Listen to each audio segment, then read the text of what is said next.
Assalamualaikum warahmatullahi wabarakatuh. Salihin salihat yang dimuliakan oleh Allah Subhanahu wa taala. Kita mendengar sabda Sayyidina Umar bin Khattab radhiyallahu anhu. Kata beliau, sungguhnya Allah Subhanahu wa taala menyembunyikan ridhanya di dalam amal-amal yang diperbuat oleh manusia. Dan Allah Subhanahu wa taala menyembunyikan murkanya di balik dosa-dosa yang dilakukan oleh manusia. Dan Allah Subhanahu wa taala menyembunyikan kekasih-kekasihnya di antara orang-orang ramai yang diremehkan manusia. Masya Allah, maka kita tidak boleh meremehkan tiga hal ini. Satu, amal-amal yang kemudian mengundang ridha Allah. Sesungguhnya amal bukanlah besar atau kecilnya, bukanlah dahsyat atau dianggap remehnya, tetapi amal yang ingin kita bawa ke hadapan Allah adalah amal yang diridhoinya. Berapapun besarnya amal tanpa ridha Allah, apalah gunanya? Dan ridha Allah adalah ahsanu amalah, amal yang paling ikhlas niatnya dan paling kemudian mengikuti tuntunan Allah dan Rasulnya sallallahu alaihi wasallam. Setelah yang fardu, kita perlu memiliki amal-amal yang kemudian kita rahasiakan, kita jaga. Meskipun kecil, kita dawamkan. Ahabul a'mali ilallahi adwamu wa inqallah. Amal yang paling dicintai oleh Allah Subhanahu wa taala adalah yang paling dawam, yang terus-menerus meskipun sedikit.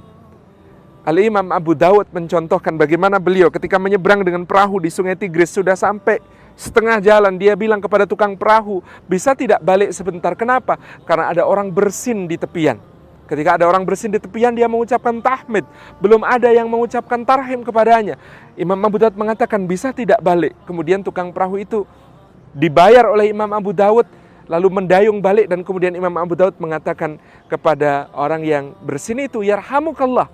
Lalu baru kemudian setelah itu Imam Abu Dawud meminta tukang perahu kembali.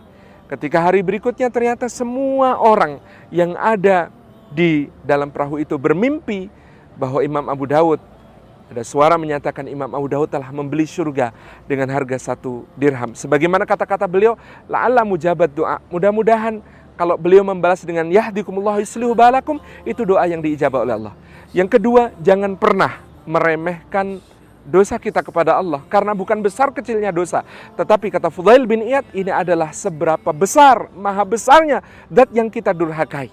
Allah Subhanahu wa taala barangkali memberikan satu dosa besar, tapi membuat yang melakukannya takut kepada Allah, lalu kemudian dia bertaubat. Itu jauh lebih baik daripada seseorang melakukan dosa-dosa kecil tapi selalu meremehkan dosa itu, tanpa sadar ternyata itu yang membuat dia dimurkai oleh Allah. Dan yang ketiga, jangan pernah kita meremehkan sesama manusia, karena boleh jadi kekasih-kekasih Allah itu adalah atqiyaul akhfiya, orang-orang takwa yang tersembunyi. Allah menyatakan kita tidak patut mengukur kemuliaan dengan harta, dengan paras, dengan nasab keturunan, dengan kedudukan, tetapi satu-satunya adalah inna akramakum indallahi atqakum, takwa. Sayangnya takwa tidak ditampilkan oleh Allah di dalam wajah kita, sehingga kita tidak tahu mana yang lebih takwa dari kita dan mana yang kurang takwa dibanding kita. Kesimpulannya kata Imam An-Nawawi, teruslah berusaha bertakwa dan tawadhu'lah. Jangan pernah melihat orang lain dengan pandangan merendahkan, karena boleh jadi mereka hamba Allah yang lebih bertakwa.